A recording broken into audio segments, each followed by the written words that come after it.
if your heart is to empower, encourage, develop other people, but your actions show up as disempowering, you have an issue. Am I okay with people making mistakes in my organization? Am I okay with the people that I lead making mistakes? And by the way, the answer needs to be yes. Absolutely. You're listening to the Sherpa Leadership Podcast, your guide to climbing higher in life and leadership. I'm Reed Moore, and alongside Chase Williams, we're here to help you break through obstacles, scale your potential, and lead with greater clarity and purpose.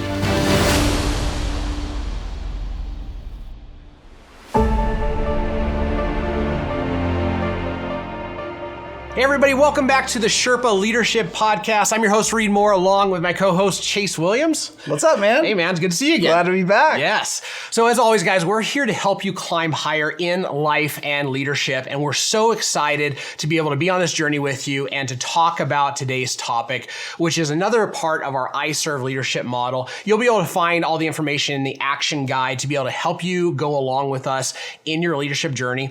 As always, like, subscribe, and share this with somebody that you care about who is on a leadership journey. All right, Chase, what's the topic of the day? Well, today, as part of our I Serve model, we're going to be talking about engaging and developing others, right? And the keys to doing that well, some of the things to avoid in order to do that well, because as you might imagine, leadership requires succeeding through others and working along with people. So we have to engage with those people and we have to develop those people. And I think we want to do that well. That's my hallucination. Yes, least, right? Absolutely. Yeah. So let's start with the things that maybe we don't want to do, and they can be a little bit counterintuitive, right? Yes. So my deepest passion probably in leadership is this one, which is engaging and developing others. I love it. And one of the things that I've experienced over time is a lot of things that we can do as leaders with the best of intentions can disempower people, can disengage people, and actually can really inhibit their development, right? Yeah. So we want to talk about that as things to maybe look out for. So you're saying that there are sometimes negative consequences to how we might engage and develop others that we want to be careful around. Absolutely. Absolutely. So one of those items is actually fixing things for them, right? So what happens when we're in business with really talented people is talented people, they want to solve problems. They want to have a challenge. They want to make an impact. And one of the things that I found in my leadership that's not the prettiest of things is that if I want to help and empower somebody, I have a tendency to try to take things off of their plate, right? Or try to get up in the mix. And there's always the mix of our own personal leadership dysfunction whenever we engage any of these items in the I Serve model. And one of mine happens to be this desire to help. Yeah. Right? Yep. And as a result, it creates some negative consequences. Yeah, so this can be a little tricky, as you said, because the heart is helping someone. It's adding value to someone, serving them, guiding them to a different level of success, whatever that might sound like. And what that can cause us to do occasionally is kind of jump to solving someone's problem. Yes. Or telling them what they should do, right, in order to solve their problem. And on the surface, it's like, well, what's wrong with that? So tell us, Reed, if I'm leading you and I'm constantly like, I'm fixing your issue, or I'm giving you the exact method or options for solving your problem, why is that negative, or why could that be negative? Yeah, I think there's two things that make that kind of a negative experience for somebody that you're leading. Number one is just flat out what it communicates. What it communicates without intention is you're not capable. And so we can communicate this to people in our organizations, and we can also communicate this to our children. Mel Robbins wrote a book called Let Them Theory.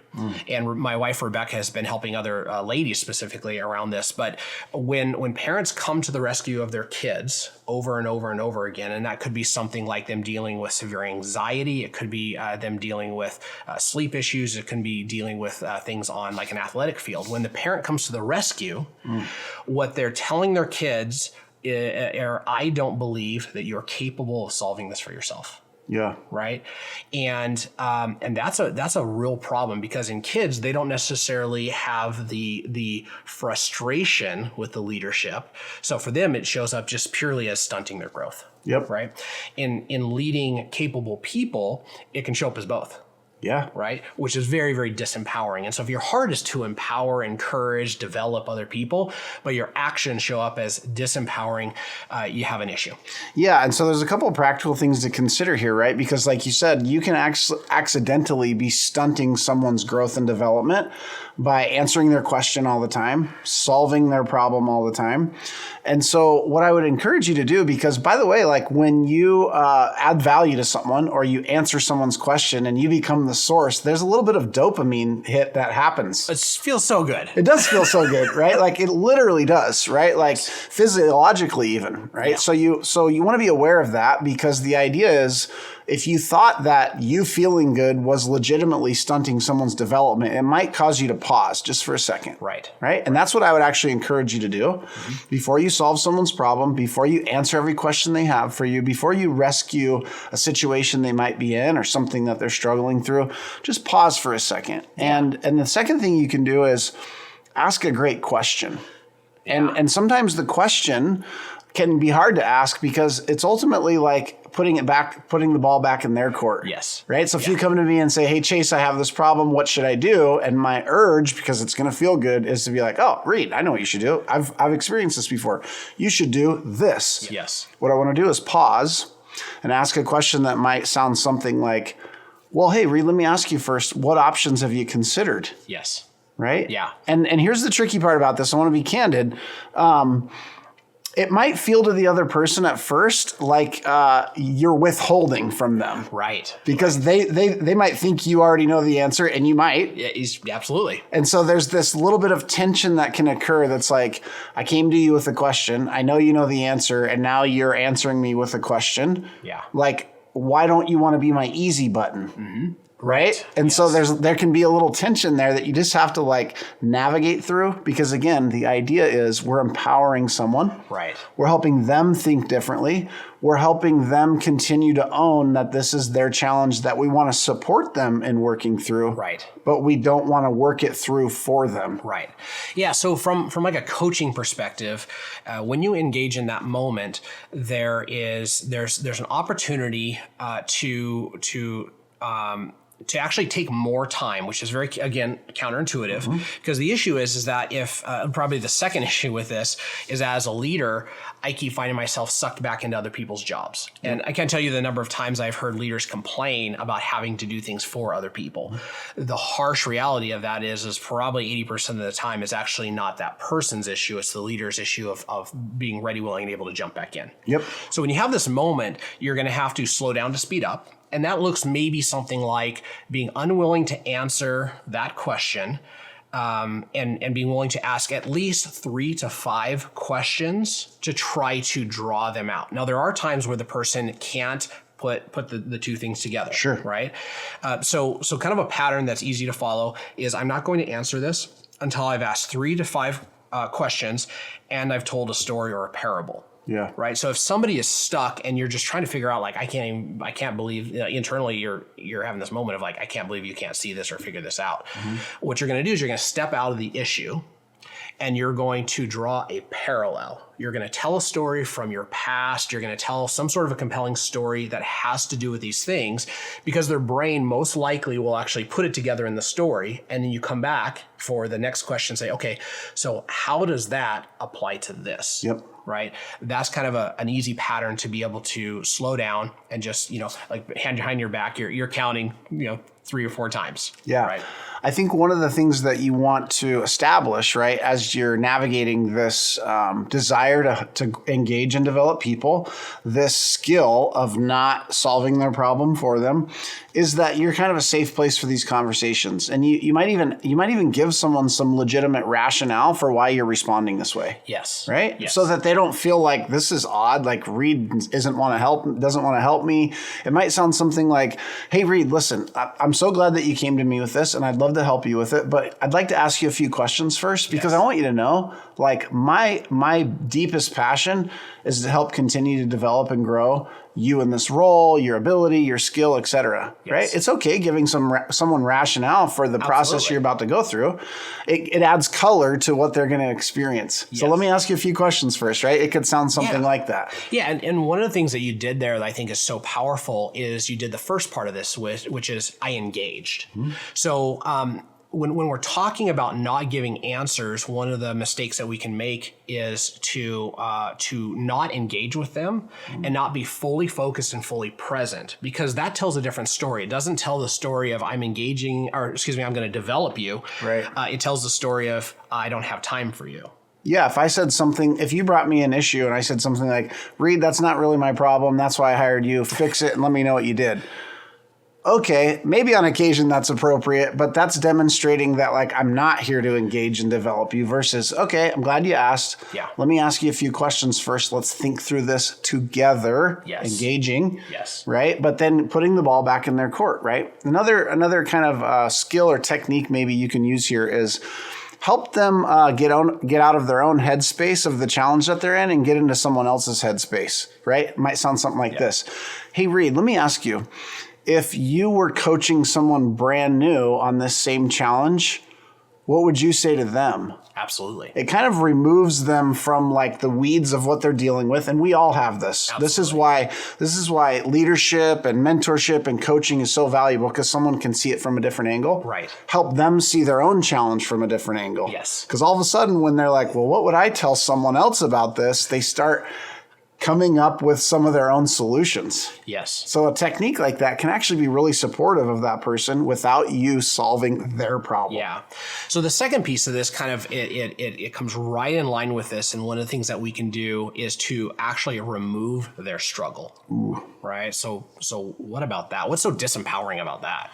I think it's counterintuitive, mm-hmm. right? Like when we see someone struggling that we care about, it's painful. Yes. Like we see them hurting and we start hurting. Sure. Right. And so our reaction or our heart can lead us into like rescuing them. Absolutely. Right. Like, ooh, let me make that easier for you. Let me remove that struggle, that roadblock, that obstacle. Right. And there's times when that can be appropriate. But the reason it's disempowering is if people don't learn to navigate struggle, they can be crippled in life. They can be crippled in their role. They can be crippled in dealing with challenging things, which we all know are sure to show up again. That's just life. Yes. Yep. Right. So that's the part that can be disempowering is if people don't learn to work through that and carry the load and navigate some certain level of stress or anxiousness around a problem, then that can continue to grow and build in them because they're not developing skills and tools to work through that. Yeah. And I was talking to a buddy about this yesterday, actually, and we were talking about, what if you went to the gym with somebody you love and you saw them bench pressing and you looked at it and it looked heavy. So your response to that is that you started lifting the weights for them. Mm-hmm. That would be so weird, right? And it would be so counterproductive, right? And there's a difference in the struggle between they're pushing up the weight and they're struggling, and the weight's starting to go back down because they hit their limit. Now you're going to go and you're going to help them, right? Because it's no longer struggle. But the little things in leadership and the nuances from day to day, they don't show up as clearly as they do, with somebody, benching or something like that. But it is the same thing. As what is the reason this person is putting themselves under a heavy load intentionally? It's to build their future capacity. It's to build their future strength. It's to actually get all of the hormones and everything else that get released from that, right? And we want to do the same thing for people in our life and in business. Yeah, this is a tough one. You have to kind of pause and understand like why this can actually be counterproductive to engaging and developing others, because the natural reaction can be to rescue someone, save them, take away their pain, take away their struggle, take away their stress. So I would encourage you to maybe reframe how you think about some of these words, right? I've done this before with other leaders. I say, hey, instead of stress, use the word stretch. Right? Now, here's the thing. Like if you stretch a muscle too much, that's still harmful. Yes. But you have to stretch it to a certain degree in order to build future capacity. Right. So if you see someone that is experiencing stress, right? You can help them navigate the amount that they may be experiencing, but some level of stress is a positive thing. Yes. For building capacity, not a negative thing. So if it's positive for you, a certain amount of stress, and I remove it from you, yes, I'm taking away something that's helpful for you. Yeah. And so I need to reframe it for myself, and I might even be able to help you frame something that you're dealing with that's difficult, whereas you start to understand, like, yes, it's still difficult, and that's not necessarily a bad thing because of the muscles or the skills that it develops. Yeah. So as a leader, if you find yourself surrounded by people who don't have enough capacity for their role, right? The first place we always look, because we're accountable, is we look in the mirror. Am I causing people around me to not have opportunities to grow their capacity because I'm removing the struggle, because I'm doing these things? Because if I ended up surrounded with people who are, over the course of time, not capable, I can go as a leader into kind of victim language and victim mindset as opposed to accountable mindset, which is, did I bring the right people into my world? Now, the interesting thing is if you brought people that have the level of drive and the behavioral alignment with what they've done, either before they worked with you or currently working with you, there was somebody in their life, most likely, that was removing struggle, that was answering questions for them. And so it doesn't have anything to do with what their future capacity could be. Right. It has to do with the environment that you or somebody else created to stunt that capacity. Yeah. Let's talk about a third one. And that is kind of this idea of over controlling the situation. It's commonly thought of as micromanaging. Yes. Those that you lead. Right now, micromanaging is a overused term, I think. Overused and under defined. Yeah, that's right. Because you say it and everyone's like, oh, that's bad. Oh, it's bad. I don't want that. I don't want to be led that way. I definitely don't lead that way. And yet this happens all the time. Yes. Why do you think that is? I think that micromanagement can be shorthand for accountability, right? I also think, depending on the leader's behavioral proclivities, that it can be a lot in alignment with the first two that we talked about. I'm just getting involved in everybody's business. Ultimately, maybe I don't trust their capacity, or I'm not actually in the process of believing that engaging and developing is important at a core level. Yeah. But a lot of times when we talk about micromanagement, it has to do with people either, like I said, like feeling like you're all involved in their stuff, or it's a quick it's almost like as soon as you say micromanagement, it's like, oh yeah, like I'm doing something bad. Right. It's them not actually wanting to be accountable. Yeah, it can be that. It can also be the leader actually afraid of the failure that might happen if they don't have their hands on everything. Yes. Right? It's this idea that, like, you're not doing it right, and that's going to cause something to get broken or go wrong, or, right, like, provide the wrong experience to the client, and I just can't accept that, right? That's going to be damaging to my ego, the company's reputation, our revenue, et cetera. So I got to get my hands on it and make sure you do it exactly right. Right. Problem with that is, if I always have my hands on it, number one, I'm not going to experience the leverage that I'd like to as a leader in business, at least. And number two, I'm not allowing you to learn through the process that sometimes failure helps with, right? Sometimes making mistakes is actually helpful to your growth and development. Yes. And if I'm desiring to engage and develop you, I have to actually allow you to fail, allow you to make mistakes, right? And let you learn through those, right? We don't want to make the same ones all the time over and over again. That's a whole different conversation, but never making any is probably because I'm not giving you enough to learn on. Yes. Yeah. So how does somebody do that appropriately, right? How does a leader facilitate the tension between quality control, client experience, and the growth of their staff? Well, I think first of all, you have to identify areas of your business that are going to be really important for there to be quality, and other areas of your business where some learning and failure can be just fine, right? Like, in other words, if we hit a little bump, we're okay. We don't want to end up in the ditch. Sure. Right. And sometimes these are decisions in business, right? Like the kind of illustration that I've heard before I really like is like a tree, right? Is this a decision that's going to impact the leaf or the branch or the trunk or the root? Yes. Right? Like very little room for error there. That's right. If it's the root, I might need to control it a little bit more, and there's not as much room for failure because it's so critical to the tree. If it's like, hey, are we going to order 1-ply or 2-ply toilet paper? that's not going to harm the company overall. And so like, I like 2-ply, but you ordered 1-ply, like, great, no big deal. We can have a conversation about that, et cetera. Yes. Right now I'm being funny, but you get my point. Yeah. Leaf, branch, trunk, root. So that's one way to think about that. Yeah. Wow. The other is when someone does make a mistake, right? You just have to ask yourself internally first as a leader, am I okay with people making mistakes in my organization? Am I okay with the people that I lead making mistakes? And by the way, the answer needs to be yes. Absolutely. Okay with it is different than you're comfortable with it. You might be uncomfortable with it, but you need to be okay with it. Otherwise, you'll actually never develop people. Yeah. So that when you get okay with some mistakes being made again in certain areas, then you can come and have a conversation with that individual that's safe post-mistake. Mm-hmm. Not if they are going to make mistakes, when they make mistakes, because everyone does, including the leader. Yeah. Then we can have a conversation around what you learn from it, what we might do differently next time, et cetera. And that's actually what developing someone looks like. Yeah, I think it was in the book, How to Win Friends and Influence People. Great classic book. Mm-hmm. I want to say it was a story about either Rockefeller or Carnegie. And they had an executive come in and they had just lost the company $1 million. And this is a long time ago, so we'll just call it $10 million. Sure. And handed in their resignation. And he took it, looked at it, and threw it in the trash. He said, why would I accept this when I just paid $1 million for your education? Right. Get out of my office. Yeah. That's brilliant. Yep. Because obviously that person felt terrible. Oh, yeah. But they clearly had to have learned an immense amount that can now be valuable to the company, et cetera. And that's the beauty of failure. Matter of fact, sometimes, especially in parenting these days, Reed, this is just an analogy of leadership.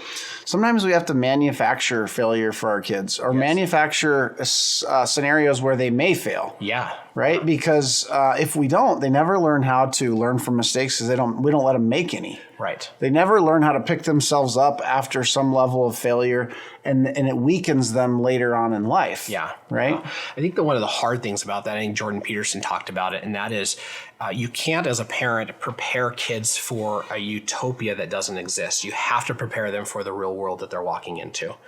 And so inside of a business, inside of a family, you have the ability to create scenarios that there is a level of control, there is a level of protection so that the failure is not as catastrophic. Right. And I think one of the things that we can kind of along this line, one of the things that we can do as leaders, and maybe something that we see far too often, I see it in myself, is that we might be more prone to control or have input on things that are more leaf and branch level. And then we may let harder things like trunk and root level things actually go. So this shows up when somebody has embezzlement in their company because they're not paying attention to their books, right? Because a leader wakes up and it's so easy to like control this situation. The toilet paper, like I can do that, right? Like I want to be all involved. But then you look at some of these really core root business issues and you see an excessive lack of oversight and control. So be careful because some of the things that do need this additional oversight, they're just harder, and you might not want to do that. Yep, that's right. Okay, so we talked about a few things we want to try to avoid so we don't accidentally like disempower those that we lead. What are some things that work well in engaging and developing others? Being present. I love teaching. I love doing classes, but the reality is so much in parenting and leadership is caught, not taught. And as a leader, if you're not present, if people can't experience watching you lead and experience the way that you go about doing things and just kind of almost get it through osmosis, you're handicapping the way that they grow. So sometimes without talking about like private things, I will have hard conversations in the open around other leaders or other developing leaders. So I'm on the phone, I'm having a hard conversation, and it's not something that is going to, be something that's personal on the other end of the line. Not confidential, nothing like that. But I will let them hear me going through the struggle and navigating a hard conversation. Or with the kids, if we're dealing with something at home, we'll have an open conversation about what the issue is and how we're navigating it. And if they see me navigate it poorly, they learn. If they see me navigate it well, they learn. But those are experiences that you can't really teach in a classroom. And so being present is a huge part of engaging and developing others. Yeah, I couldn't agree more, right? Like we've heard it said, speed of the leader, speed of the pack. Well, if someone's going to see your speed or your methods or your skill or how you handle these tough things, you need to be present in order for them to experience and get that through osmosis. There's another thing that's important here too, and that is staying present. Yes. Here's what I mean by that, right? Like when you lead people, inevitably, there'll be some that are harder than others to lead. Yes, absolutely. What? No. Like a word that like I'm working on probably forevermore is this idea of patience, right? And so it can be easy to be present at first, but if someone is really like, maybe they're not making the progress that they want or you want, maybe this person's a little more difficult to lead, maybe you've given them great advice and they never seem to take it or change anything.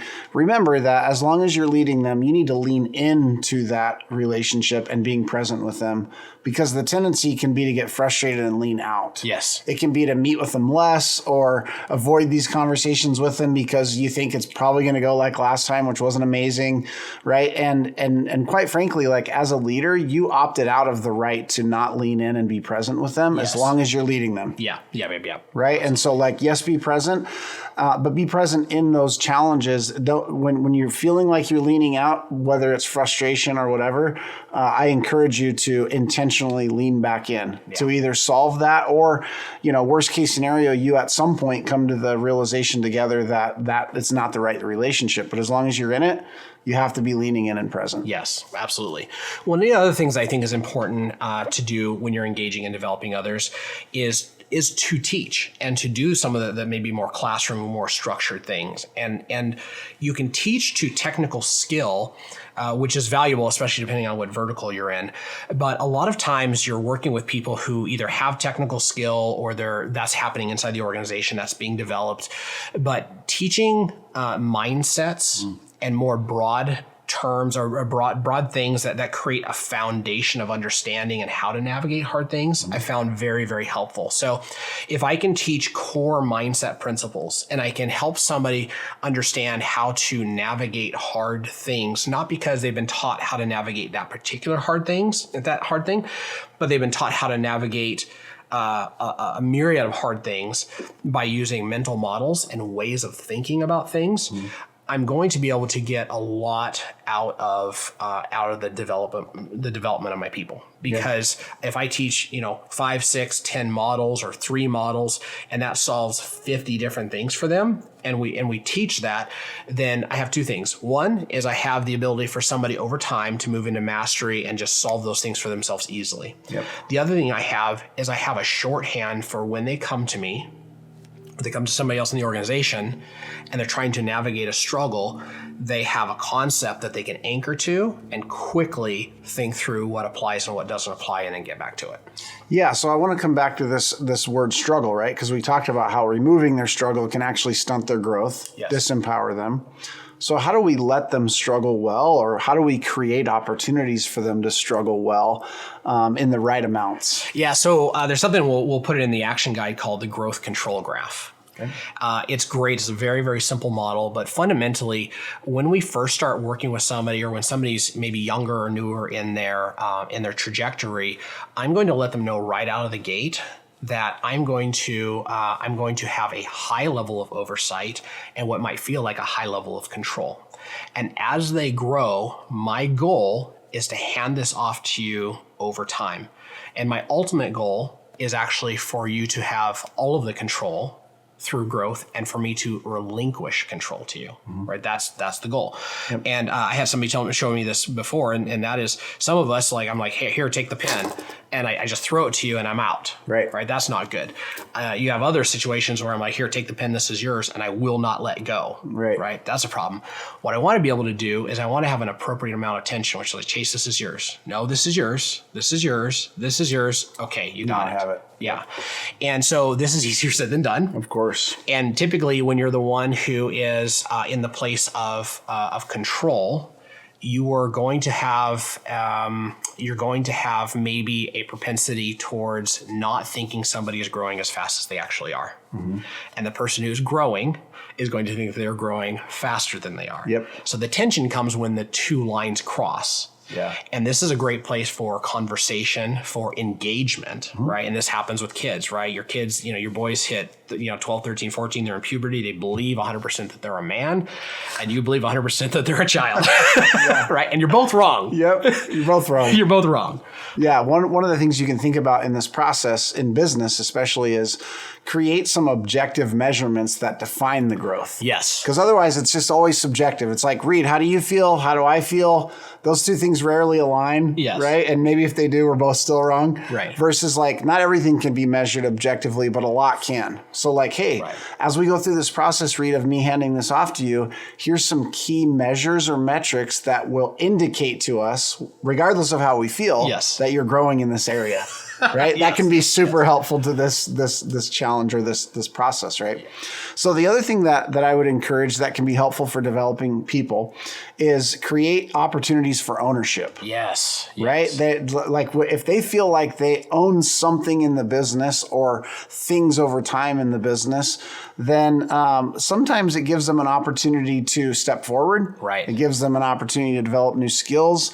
And it makes them feel valued and important to the whole organization, right? Now, depending on how long they've been there, their skill level, and a number of other things, you might start small. It might be like, hey, Reed, we have a monthly staff lunch that we need an agenda for, and we need to figure out what we're going to feed everyone. And I would really love for you to spearhead that for next month's meeting. Would you be okay with that? Yes. Yeah. Right? You've never done that before. And kind of here's my basic expectations of what needs to happen and what that looks like. Here's some of the resources or people who have kind of spearheaded the last few if you want to connect with them. If you have any questions, let me know. But I would love for you to lead this for us next month. It can be something as simple as that, but that's an opportunity for you to own it. Yes. Not for me to own it. Absolutely. Yeah. So there's kind of three concepts that come to mind around this. One is responsibility and job. Mm-hmm. And I think it's really helpful in developing others when somebody is coming from a mindset of do it, like use my minutes, right? As opposed to oversee it, use my influence. Whenever they're given a task, they might see it as an additional job. Mm-hmm. But as you develop them, you might want to use these two terms like I'm giving you this responsibility and your job is to actually make sure that gets done. And other people can do the job, but we're giving you this responsibility, right? So that can help just with the change from do it myself to succeed through others. Mm-hmm. The other overarching concept that I love here is a concept of stewardship. Yeah. I just think it's an awesome word. And I got to see this as a kid. I got to experience this with my dad. He was a caretaker for property over in Montana for some very wealthy people. Mm-hmm. And as a kid, I remember growing up seeing that my dad cared more about what was under his stewardship than the owners did. Wow. And I would see him frustrated at them because he just didn't care as much. Mm. And when we go into business and we do these things, we can say these stupid things like nobody cares about my business as much as I do. That's not always true. Right. And that has not been my experience with a lot of talented people that I'm around. And I think it is surrounded this idea of stewardship. When somebody is given stewardship and they take stewardship, they functionally treat that as if it's their own. There's a level of pride there. There's a level of, obsession around making it better and all of those things. And so if you're not experiencing stewardship in your business, again, first place to look is yourself as a leader. Do you have the mindset of I'm the owner, right? And that means everybody else works for me, right? Or is it I own this and I want to be in business with all these people who are stewards and have a piece of play, and they're proud of what they do and they have opportunity in what they do, right? Yeah. A couple practical things about this exact conversation that I love is learn to speak into people, right? People grow into the conversations you have around them as a leader. Absolutely. Right? We know this about our kids, right? You can do anything you put your mind to. I believe in you, right? You're smart and talented and capable. We say those things because we're wanting our kids to grow into that conversation. Yes. They grow into the conversation we have around them. Same with the people we lead professionally. Mm-hmm. And so if I say something like, hey, Reed, I see a lot of leadership talent and opportunity in you that I'd love to continue to develop. How does that sound? Great. Okay, so I have this project that I'd love for you to spearhead, or we have this piece of technology that we need to kind of research to see if it might be valuable for our business. And would you be willing to do some of that research, present what you find to the rest of us? Because again, I think that you have a lot of leadership potential, and I'd like to encourage that in you. Yeah.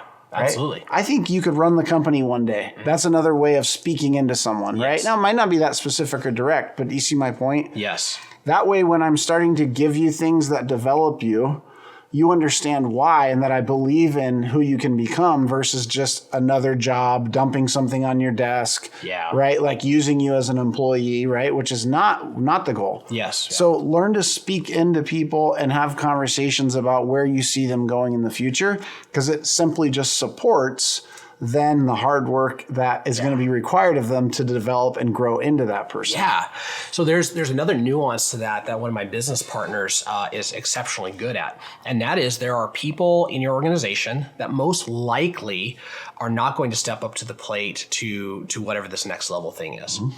But there's a problem there. And that is that as a leader, am I constantly saying no? Am I constantly bottlenecking people? And am I constantly just saying like, I don't see this. So like we're putting a barrier or a wall up here.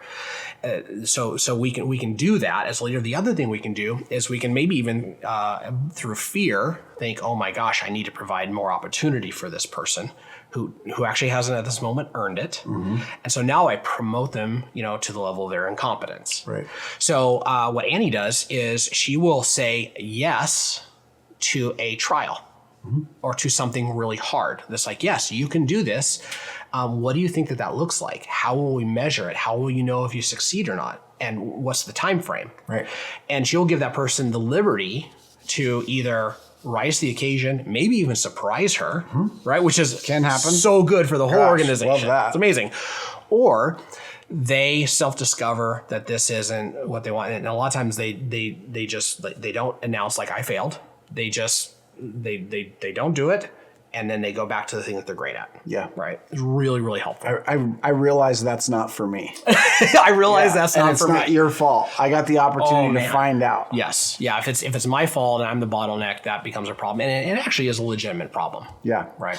Okay. So let's land the plane, right? We're talking today about engaging and developing others. So there's a few things we covered that we want to try to avoid. What are those things? So we want to avoid over controlling or actual micromanagement. Yep. Right. And we want to avoid removing people's struggle. Yeah. Right. And we want to avoid fixing things for them. Yeah. Right. If we can avoid those three things, amazingly enough, we actually can engage and develop others, even if we're not really good at proactively doing it. I've coached some companies that have not the best leadership and not the best development of others, and yet their people to a certain extent are thriving. And what I've seen by peeking behind the curtain is they leave their people alone, they get out of the way. Yeah. And magically, that can be enough. Yeah, it can. And then the few things we covered that can be supportive in developing others. Number one is be present. You need to be there to actually lead the way. Yeah. Be present with the team and the organization. Be present with people individually, even when it's not going as well as you or they would hope, right? That's the time to maybe even be more present and lean in, not lean out. We want to make sure that we are letting them struggle. And sometimes we're creating opportunities for the right amount of struggle. We can provide rationale there so they know why. We can support them in the struggle, but we want to let them because they'll learn how to handle and manage their way through that. Yeah.